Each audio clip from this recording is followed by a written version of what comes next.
성도 여러분들 안녕하십니까? 2월 25일 목요일입니다. 함께 하신 여러분들을 환영합니다. 저는 퀸즈교회를 섬기는 김희상입니다. 이제 기도하시고 시작하시겠습니다. 하늘에 계신 아버지 하나님, 오늘도 이 하루를 우리에게 허락하시고 주님의 말씀 안에서 주님을 의지하며 주님께 모든 것을 맡기며 이 하루를 시작할 수 있게 하시니 감사드립니다.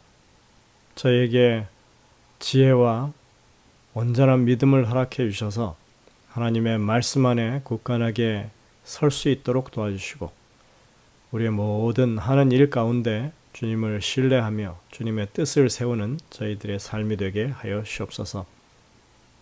오늘 이 아침에도 질병으로 고통당하는 주의 백성들, 또 삶의 어려움 가운데 처해 있는 주의 백성들의 탄원을 주님께서 들어주시고 우리가 기도할 때 응답하시는 주님을 만날 수 있도록 도와주시고 치유와 또 공급하심을 경험할 수 있게 하여 주시옵소서. 오늘도 말씀을 펴고 주님의 도우심을 간구하오니 성령께서 우리의 심령마다 역사하셔서 분명한 깨우침을 허락하여 주시고 하나님의 그 귀한 교훈을 우리의 마음에 간직하고 삶에 적용할 수 있도록 인도하여 주시옵기를 예수님의 이름으로 기도드립니다. 아멘. 네, 오늘 제목은 고난받는 종입니다. 이사야 49장 1절부터 12절에 있는 말씀을 중심으로 오늘 말씀을 살펴봅니다. 49장 3절에 이렇게 말합니다. 내게 이르시되 너는 나의 종, 내 영광을 나타낼 이스라엘이라 하셨느니라. 우리는 이번 주에 이사야서에 등장하는 종들에 대해서 살펴봅니다.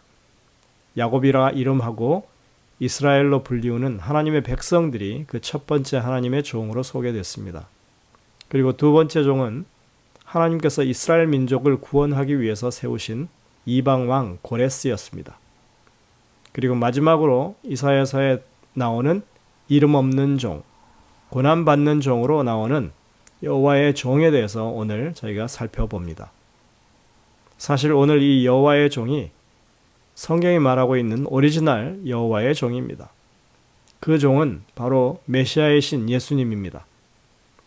우리는 이사야 42장에서 언급하고 있는 것과 동일한 여호와의 종을 이사야 49장에서도 또 만나게 됩니다. 이사야 49장 1절부터 12절에는 이 하나님의 종이 나오는데 그의 신원을 보면 이렇습니다. 49장 2절에 내 입을 날카로운 칼같이 만드시고 나를 그의 손 그늘에 숨기시며 나를 갈고 닦은 화살로 만드사 그의 화살통에 감추시고 합니다. 그 종은 하나님의 숨은 병기입니다. 어느 순간에 하나님은 그 무기를 꺼내 드시고 적을 무찌르실 것입니다. 그러나 이렇게 하는 전쟁 행위는 살육을 위한 그런 것이 아닙니다. 여기 쓰이는 이 무기는 사람을 죽이거나 또 살상을 하기 위한 검이나 화살이 아닙니다. 우리는 신약에서 그러한 힌트를 볼 수 있는데 하나님의 말씀은 사람의 마음과 골수를 찔러 쪼개는 하나님의 무기입니다.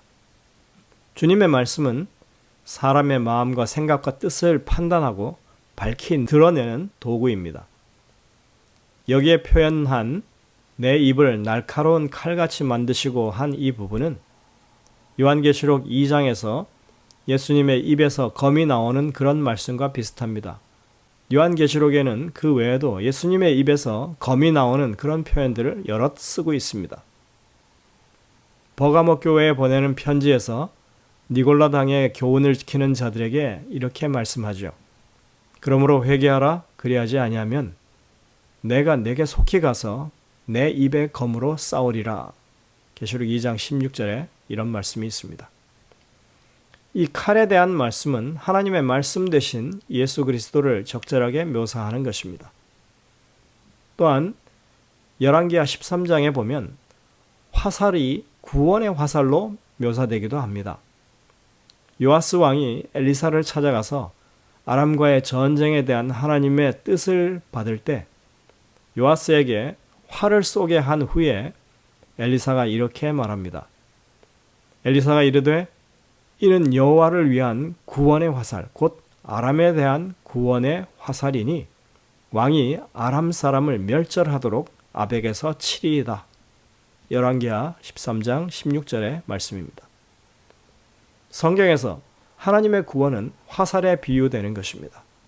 그러니까 지금 이사야 49장 2절에서 말하는 칼과 화살은 모두 구원을 베푸시는 하나님, 구원자 되시는 예수님을 표상하는 것이라 할 수 있습니다.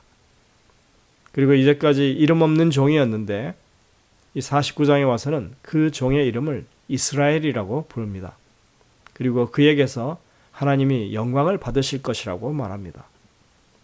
하나님은 그를 사용하셔서 이스라엘 자손이 그분에게 돌아오게 할 것이고 갇힌 자를 해방시키고 그로 하여금 온 세상에 구원의 빛이 되게 하시고 언약을 세우실 것이라고 말씀합니다.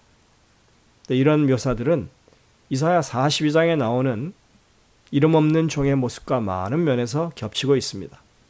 그리고 이 모든 예언들은 신약에서 초림하시고 재림하시는 예수님의 속성 가운데 그것이 다 드러납니다. 마태복음 1장 21절에 보면 자기 백성을 그 죄에서 구원할 자라고 그렇게 묘사하고 있습니다. 요한복음 8장 12절과 9장 5절에도 보면 그분은 자신을 세상의 빛이라고 소개합니다.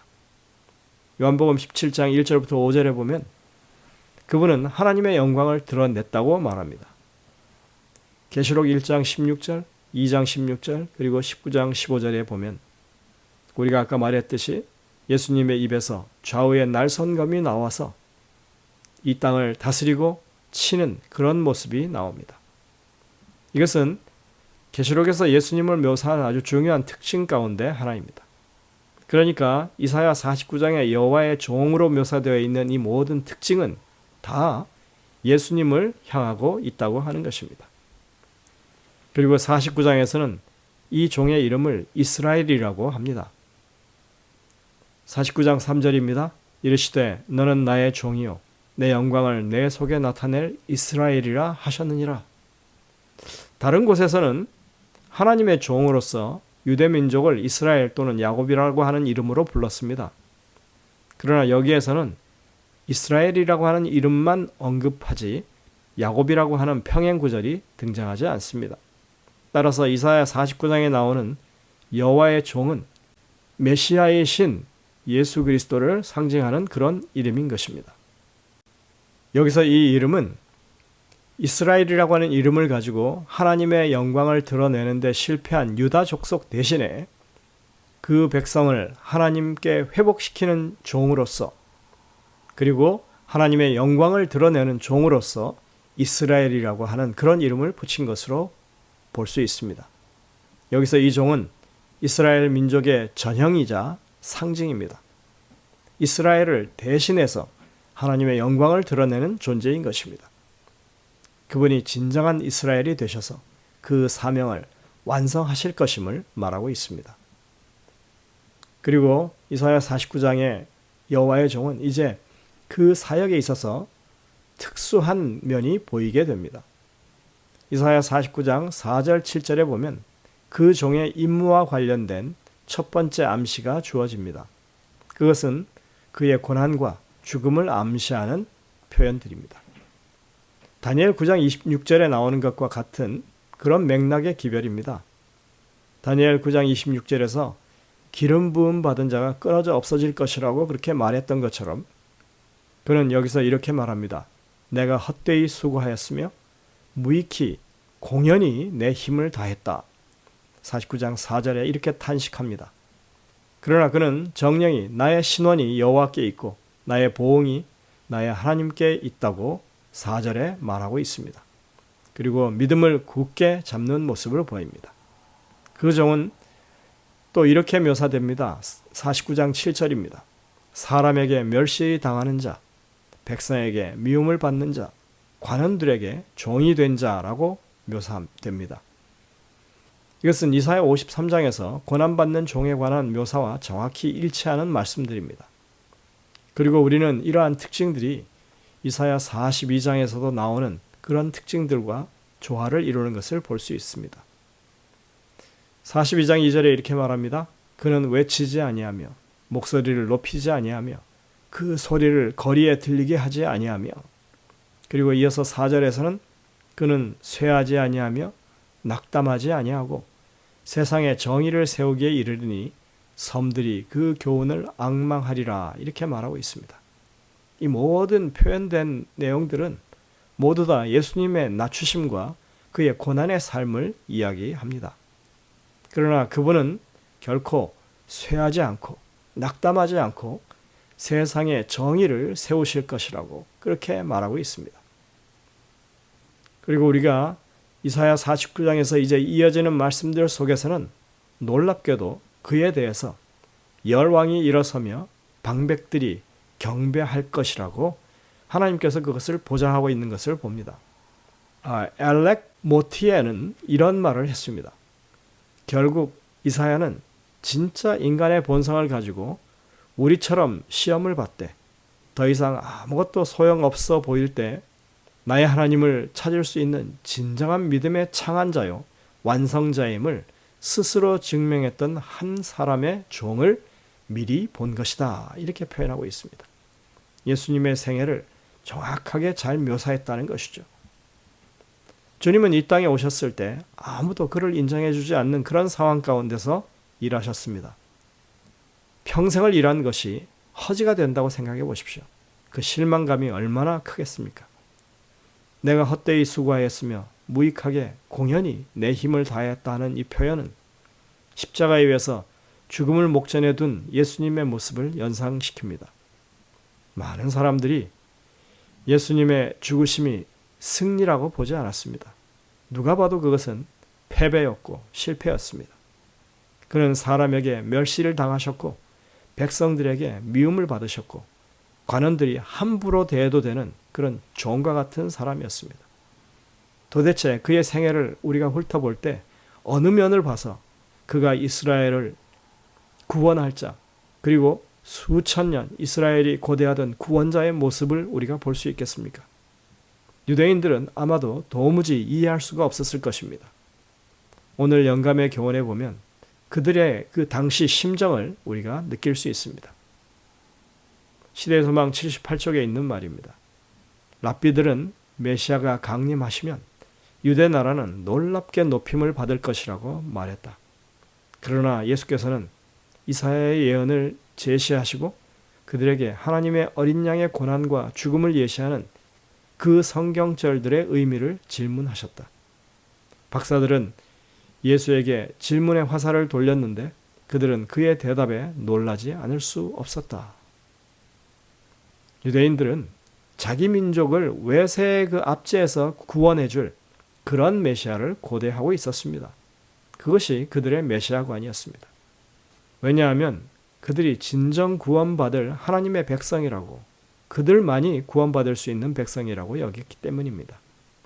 그러나 하나님이 이 땅에 메시아를 보내시는 이유는, 당신의 아들을 보내시는 이유는 유대 민족만을 구하기 위해서가 아니라 이 땅에 있는 모든 이방 민족들을 다 구원하기 위해서 이 땅에 보내신 것입니다. 하나님과의 사이를 벌려놓은 그 죄의 문제를 우선적으로 해결하기 위해서 세상 죄를 지고 가는 어린 양으로서 죽으셔야만 그 하나님의 의와 구원을 베푸실 수가 있다고 하는 성경의 가르침을 계속 말씀했지만 유대인들은 그것을 까맣게 몰랐습니다. 메시아가 그런 인물이라고는 그들은 상상조차 못한 것입니다. 그들은 성경의 기별을 자기들 위주로만 해석하고 아전인수식으로 성경을 왜곡해 버렸습니다.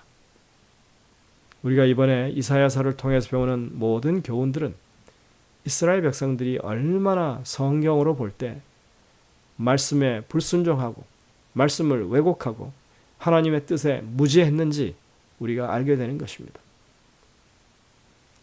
그렇게 그들은 아침부터 저녁까지 율법을 외우고 끼고 사는 사람들인데도 그들은 하나님의 구원의 의에 대해서 아무것도 알지 못했다고 하는 것입니다. 어쩌다 이런 지경이 되었을까요? 이유는 너무나 명백합니다. 그들이 살아계신 하나님을 모시는 일에 실패한 것입니다. 우상 숭배를 도입하고 그들은 말씀보다 전통을 앞세웠고 그들의 행함의 의의를 앞세워 믿음의 의를 그들은 버렸습니다. 우리는 이 모든 것을 바로 세우기 위해서 여호와의 종 예수님이 이 땅에 오셨던 것을 이제 알게 됩니다. 우리가 이런 실패를 반복하지 않도록 우리 주님을 더욱더 신뢰하고 가까이 모시는, 그리고 하나님의 말씀에 전적으로 순종하는 주님의 백성들이 되시기를 간절히 바랍니다. 기도하시겠습니다. 하늘에 계신 아버지 하나님, 여호와의 종이 이 땅에 오셔서 무슨 일을 해야 할 것인지 성경에 분명히 기록되어 있음에도 불구하고 유대인들은 그 모든 하나님의 말씀에 대해서 눈 감았습니다. 우리는 이제 눈을 열어서 주님의 말씀을 잘 살피고 우리의 삶에 우리가 그들과 같은 실패를 반복하지 않기 위해서 무엇을 해야 할 것인지 분명히 깨우칠 수 있도록 지혜와 능력을 허락하여 주시옵소서.